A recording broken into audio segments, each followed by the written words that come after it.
नमस्कार, आप देख रहे हैं आरडी न्यूज़। मैं हूं योगेश चक्रवर्ती। बिहार विधानसभा चुनाव 2025 की प्रक्रिया जारी है। 6 और 11 नवंबर को वोटिंग होनी है, लेकिन उससे पहले बिहार के मुख्यमंत्री नीतीश कुमार ने बिहार की जनता से एक भावुक अपील की है। उन्होंने करीब 3.5 मिनट का एक वीडियो जारी कर बिहार की जनता से एनडीए को जिताने की अपील की है, लेकिन कहा जा रहा है कि ये उनका भावुक अपील खुद का नहीं बल्कि स्क्रिप्टेड है और बीजेपी की ओर से लिखी स्क्रिप्ट को सीएम नीतीश आज भी पढ़ने को मजबूर हैं। तो सीएम नीतीश के इस 3.5 मिनट के संदेश को बिहार के जागरूक पत्रकार कैसे देखते हैं? हमारे साथ BYN के संपादक वीरेंद्र यादव जी हैं।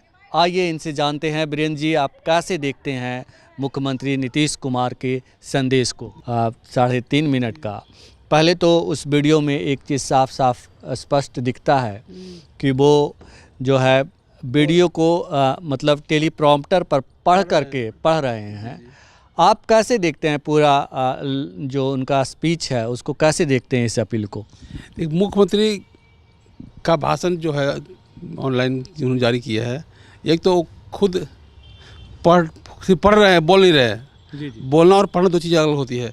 अगर जब बोलते हैं तो उनके चेहरे पे चेहरा का हाव भाव, चेहरा, हाथ का गति सब बताती है, लेकिन जब आदमी सिर्फ पढ़ता है तो फिर सब वो चीज़ें मर जाती है, सिर्फ आवाज़ निकलता है कि हम क्या बोल रहे हैं। तो नीतीश जी उसी दौर में हैं। आज पढ़ सिर्फ हम बोल रहे हैं, उसका चेहरे पर कोई भाव था, जब भावुक किसी कोई बात नहीं थी, भावुकता कुछ नहीं थी, बस पढ़ रहे हैं, लेकिन से रट रहे हैं, उसमें ऐसा कुछ नहीं था। लेकिन सबसे बड़ी उस जो हमें जो लगा उसमें उन्होंने कभी भी हम की बात नहीं की कि हमारी सरकार दीजिए, हम सरकार बनाएंगे। उन्होंने कहा कि एनडीए सरकार बनाइए।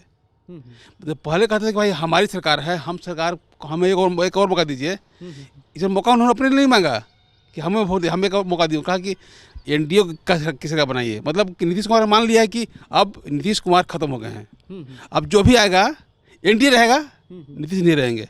नीतीश आज की वीडियो में स्वीकार कर लिया कि नीतीश का दौर खत्म हो गया, अब हम की बात नहीं करते हैं, अब बात करते हैं एनडीए की। यहाँ दो बातें हैं वीरेंद्र जी। पहली बात तो ये सवाल उठ रहे हैं कि क्या, जैसे कि आपने कहा कि वो बोल नहीं रहे थे, पढ़ रहे थे, टेलीप्रॉम्प्टर देख करके वो पढ़ रहे थे और बिहार की जनता से अपील कर रहे थे। मोदी जी की नकल कर रहे थे। जी कहीं मोदी जी की नकल कर रहे थे। जो भी हो, लेकिन इस टेलीप्रॉम्प्टर की बात अगर सामने आई है तो दो बातें इसमें साबित होती है कि किसी ने लिख करके दे दिया और उन्होंने पढ़ दिया बिना कुछ सोचे समझे हुए। क्योंकि जो मुख्यमंत्री की कुर्सी पर बैठा हुआ है वो अगर अपनी बात नहीं करे और किसी और को मतलब मान ले, ये तो संभव नहीं है। दूसरी बात कि क्या ये सब वो जैसे तेजस्वी कहते हैं कि अचेत अवस्था में हैं, तो उनसे करवाया जा रहा है। देखिए, पिछले 6-8-10 महीनों से सीएम कुछ नहीं कर रहे हैं, उनसे करवाया जा रहा है। पुतली बन गए हैं, खोदा है कठपुतली, देखे हैं ना, करे क्या कहते हैं उसको, खेत में बूथ खड़ा कर दिया जाता है कि देख के कौवा पक्षी भाग जाए। ये बूथ बना दिया गया है, भाजपा ने उनको बूथ बना दिया है। देखिए भाई, ये नीतीश कुमार जी हैं, इधर ये कहते हो, मतलब यही उम्मीद है, सब कुछ यही है, लेकिन है नहीं, खाली उनका बूथ है कि देखिए भाई ये मूर्ति है नीतीश जी की, आप इन्हीं की पूजा कीजिए, इन्हीं से सरकार चल रही है, चला भाजपा रही है, टांग इनको दी है। खेत में किसान घूमते रहता है, लेकिन पक्षी को भरमाने के लिए खड़ा कर देता है बूथ कि भाई देखिए आदमी खड़ा है, भाग मार देगा पत्थर, आदमी है नहीं। वही नीतीश कुमार बूथ हो गए हैं, मूर्ति हो गए हैं। सत्ता पूरी चला रही भाजपा, उसको लोग चला रहे हैं, दिल्ली से कंट्रोल हो रहा है। नीतीश कुमार सिर्फ एक चेहरा है कि हम मुख्यमंत्री हैं, भाषण पढ़ने के लिए, भाषण बोलने के लिए। अब कल देखिए घोषणा पत्र जारी होना था, हुआ एनडीए का, एक बात ही नहीं, कोई किसी परिणाम तक नहीं हुआ, बस आए देखा होगा घोषणा पत्र, उसको चल दिए। जी ये हम आएंगे, बात करेंगे, लेकिन मतलब वहाँ पे जो उपयोगिता थी नीतीश कुमार की थी, वहाँ पे खत्म कर दी गई।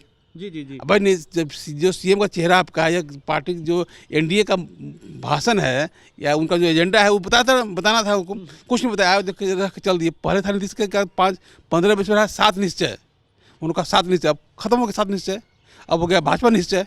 तो नीतीश जी भाजपा निश्चय का एजेंडा बन गए हैं, ढो रहे हैं कठपुतली बने हुए हैं नीतीश। लेकिन बड़ा सवाल ये है कि एक कहावत है कि जब रोम में आग लगा था तो नीरो बंसी बजा रहे थे, तो क्या जेडीयू के जो नेता हैं, बड़े बड़े दिग्गज नेता कहलाते हैं, जिनको नीतीश कुमार पिछले 20 साल से पाल पोस रहे थे, वो टुकुर टुकुर देख रहे हैं, मुँह तकवा बन गए? नहीं, आप गलत समझ रहे हैं, देख नहीं रहे हैं, वो भाजपा के लिए काम कर रहे हैं। जी जी। अब वो भाजपा के एजेंट नीतीश के घर में न तो घर का भेज दिया लंघट, ऐसा नहीं है।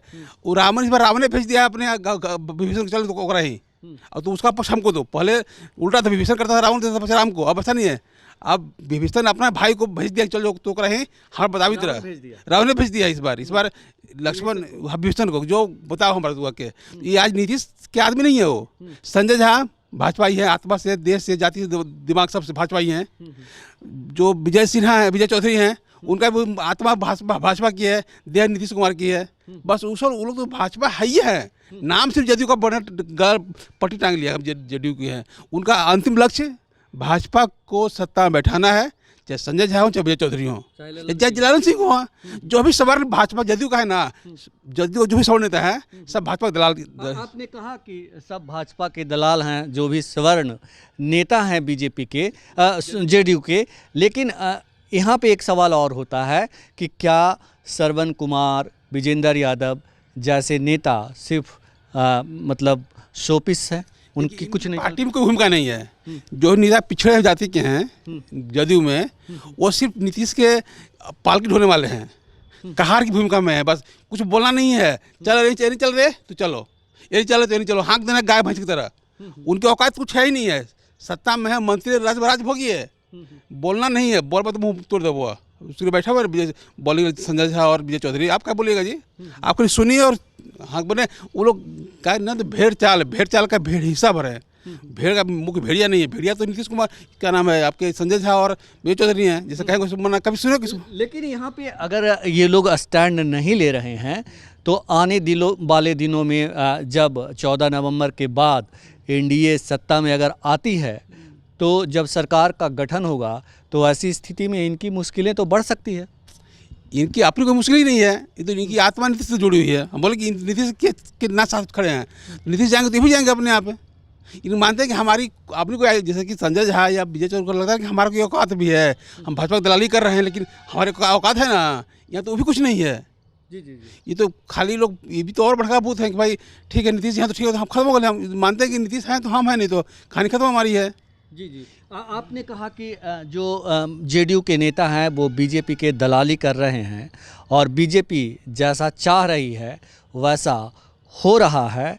लेकिन 20 सालों से बिहार में नीतीश कुमार राज कर रहे हैं, मुख्यमंत्री के ओहदे पे हैं, चाहे आरजेडी के साथ गए हों तो या बीजेपी के साथ गए हों, तो लंबा वक्त उन्होंने बीजेपी के साथ बिताया है। लेकिन ये जो है वह लोग दिखाते हैं कि जंगल राज आ जाएगा। पहले 2000 पहले की स्थिति क्या थी? वीरेंद्र जी, एक बड़ा सवाल ये है कि बिहार का जो डेवलपमेंट हुआ वो किसके शासनकाल में सबसे ज़्यादा हुआ? क्या मोदी जी थे तब हुआ, अटल बिहारी वाजपेयी थे तब हुआ, या फिर यूपीए की सरकार थी तब हुआ? देखिए, बिहार का जो विकास हुआ है, आज भी किसी बिहार से पूछिए, किसी बिहार के आदमी से, नीतीश का सर्वश्रेष्ठ काल कब था, तो बोलेगा 2005 से 13 तक, जब नीतीश साथ में भाजपा के थे, तब तो कुछ भाव नहीं कर रहे थे, तब बंदर कुछ नहीं कर रहे, बंदर की तरह एक जगह थे, भाजपा के साथ चल रहे थे। विकास का किसी बिहार के साथ पूछिए, कब को किसी उनका समर्थक का विरोधी हो, सबसे बेस्ट काल था उनका 5 से 13। उस विकास भी हुआ, जब कहते हैं विकास हुआ तो विकास हुआ होगा, तभी कह रहे हैं कि विकास हुआ है। पूरी जनता अगर कह रही है बिहार की, तब स्वाभाविक है कि विकास हुआ। कानून का शासन था, विकास हो रहा था, सब कुछ हो रहा था। तब भाजपा केंद्र में नहीं थी जी, भाजपा सिर्फ नीतीश की बैसाखी पे चल रही थी। तब केंद्र में कौन था? यूपीए था। यूपीए के कार्यकाल में जो काम नीतीश कुमार ने किया, आज उसी चर्चा होती है। 13 के बाद जब केंद्र में खत्म हो गई भाजपा की, आ गई 14 में भाजपा की सरकार आई, और तब भाजपा की ताकत बढ़ी, केंद्र की राज्यों में ताकत बढ़ी, मोदी जी आए तो उसके बाद फिर नीतीश जी का मतलब उसके बाद से नीतीश जी का सब कर उसी सब सरकार से इस्तीफा देना, तो मांझी को हटाना, मांझी को लाना, फिर आरजेडी भाजपा जदयू करते करते चल रहे हैं। लेकिन जो सर्वश्रेष्ठ काल था नीतीश कुमार का विकास के लिए, कुछ सुशासन के लिए, वो सब तभी था जब केंद्रीय सरकार यूपी की थी। मतलब ये कि नीतीश की पूरी आइडेंटिटी, पूरा काम वही याद किया जाता है जब यूपीए में थे। ये मतलब केंद्र में यूपीए थी सरकार थी, यहाँ इनकी सरकार थी। तो कहने का ये ऐसा ही है कि नीतीश कुमार तभी बढ़िया काम किए जब केंद्र में यूपीए की सरकार थी, उन्हें सपोर्ट मिल रहा था। भाई जब अच्छा काम हो रहा है तो सपोर्ट मिल रहा होगा, स्वाभाविक है। अगर विकास हो रहा है तो पैसा कहाँ से आ रहा है? केंद्र से आ रहा है, केंद्र दे रहा है, तभी तो सबका विकास हो रहा है। तो नीतीश का स्वर्णिम काल तभी था जब केंद्र में यूपीए की सरकार थी। जब से भाजपा सरकार आ गई है, नीतीश का स्वर्णिम काल नहीं है, फिर सरकारी काल है। सरकार चल रही है, सरकार चल रही है, सरकार चल रही है। काम तो हुआ वही 8 साल। मतलब यूपीए का शासनकाल, यानी कि लालू यादव की भूमिका उसमें बहुत अहम हो जाती है। 5 साल तो किंग मेकर थे, 5 साल 8 9 4 से 9 के बीच में किंग मेकर लालू यादव थे। उस समय उसमें रघुवंश बाबू जो बड़े ग्रामीण विकास मंत्री थे, तो ग्रामीण क्षेत्रों का विकास जो हुआ उस दौरान बहुत ज़्यादा हुआ। लेकिन जब समग्र विकास बिहार का हुआ, हम सब मान 2 के बाद लालू की बात नहीं कर रहे हैं, पूरी जब विकास का समग्र हुआ तो स्वाभाविक है केंद्र सरकार यूपीए की थी, सपोर्ट कर रही थी। चाहे कानूनी व्यवस्था का मामला हो, आर्थिक मामला हो, विकास का मामला हो, सड़क हो, रोड हो, बिजली हो। जब आप कह रहे हैं कि हमने काम किया, खूब काम किया, क्योंकि आपके विश्व बहुत स्वर्णिम काल ही माना जाता है 5 से 13, वो सब केंद्र में यूपीए थी। मतलब कि आपने जो भी काम किया यूपीए थी तभी आपने काम किया, अच्छा काम किया था आपने। आपके पास पैसे भी आए, शहर से लेकर गांव तक में विकास हुआ। लेकिन ये लोग जो अभी कह रहे हैं चुनाव के मौसम में लगातार अपनी उपलब्धियां गिनाने के बजाय ये लोग कह रहे हैं कि भाई फिर 2005 के पहले वाला बिहार हो जाएगा, तमाम तरह की अराजकता का भय दिखा रहे हैं। तो क्या इनके पास अपना कुछ दिखाने के लिए नहीं है? देखिए बिहार में ना 2010 90 से 1990 से 2005 तक कहते जंगल राज, कहते हम तो ये लोग जो कहते हैं गढ़ते हैं जंगल राज। उस राज में क्या था? जब पिछड़ों में सामाजिक जागृति आ रही थी, आर्थिक सामाजिक चेतना आ रही थी, अधिकार की लड़ रहे थे, तब भूमिहार राजपूत, खासकर राजपूत जो ये जंगल राज 3 जाति के लिए था, राजपूत, ब्राह्मण और भूमिहार। क्योंकि उनकी सत्ता स्थापित थी, टूट ही रही थी, उनको गाली सुनना पड़ रहा था। जो कल मालिक कहता था, अरे साला भूमिहार कहाँ है रे, अरे चमरा, अरे राजपूतवा कहाँ है रे। जब राजपूतवा भूमिहार और पंडितवा कहना शुरू किया तो लगा कि अरे सही का हो गया। जो कल तक पंडित जी थे, बाबू साहब थे, भूमिहार जी थे, उस साला भूमिहारवा हो गया, राजपूतवा हो गया, पंडितवा हो गया, तो लगा नहीं जगह जा गया है। कल तक हम पूजनीय थे, साला लात मार रहा है हमको, स्वाभाविक कुछ चिल्लाएगा ही। और चूँकि मीडिया में भी वही वर्ग था, न्यायपालिका में भी वही वर्ग था, और पॉलिटिक्स में भी बड़ा हिस्सा उसी का था। जब पूरा तंत्र पे उसी जातियों का कब्जा था जो जंगल राज को स्थापित करना चाह रहे थे, हो रहा था। लेकिन बाकी 3 को छोड़ दीजिए, बाकी के सब मंगल था। सबको लग रहा है हम भी भूमिहार को भूमिहार कर सके, हम सब भूमिहार मार सकते हैं, गाली दे सकते हैं, सब कुछ कर सकते हैं। जो 90 से पहले सिर्फ 3 जातियों का आधिपत्य था गाली देने का अधिकार, उस सबको मिल गया। अब गाली कौन खा रहा था? जो कल तक गाली दे रहा था, उस जंगल तो लगना चाहिए उसको, उसकी बेचैनी को समझिए ना आप उसकी पीड़ा को समझिए कि जो कल बाबू साहब के सामने खटिया वो बैठता नहीं था, अब साहब खटिया लौट दे रहा है, भाग ले रहते वहाँ से।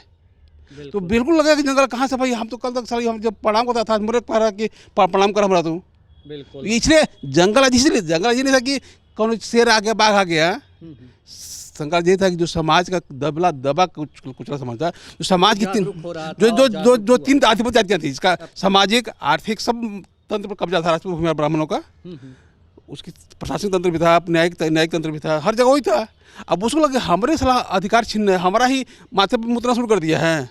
तो माथे पर मुतने कब तक है जंगल राज। लेकिन बड़े 90% हिस्सा बहुत खुश था उस दिन, 90% हिस्सा बहुत खुश था। और बिहार में एक खास तबका जो सत्ता प्रतिष्ठान पर कब्जा किए हुए था, उसको ये बात बहुत ही नागवार गुजर रही थी, और इसीलिए वो उसी दौर से जंगल राज की कहावत को स्थापित करने की कोशिश करना शुरू किया, और आज तक स्थापित करने की कोशिश कर रहा है और उसकी भय दिखा रहा है। जी उसमें एक बात है कि चूंकि जब नीतीश सत्ता में आए तो उन्हीं 3 जातियों के बल पर सत्ता में आए। जी तो चूंकि उनका एजेंडा था जंगल राज, तो नीतीश की मजबूरी थी कि ना चाहते हुए भी उसी जंगल राज में सुर मिलाना शुरू कर दिए। आज तो कोई काम कर रहे हैं क्योंकि उनकी पॉलिटिकल व्यवस्था थी। बिल्कुल बिल्कुल। तो आज भी सीएम नीतीश जो भावुक अपील कर रहे हैं बिहार की जनता से, उनकी कोई भावुक अपील पर मत जाइएगा। सचमुच वे एक तरह से खास जातियों की चमचागिरी कर रहे हैं, उनके लिए कुर्सी की मांग कर रहे हैं। फिलहाल इतना ही।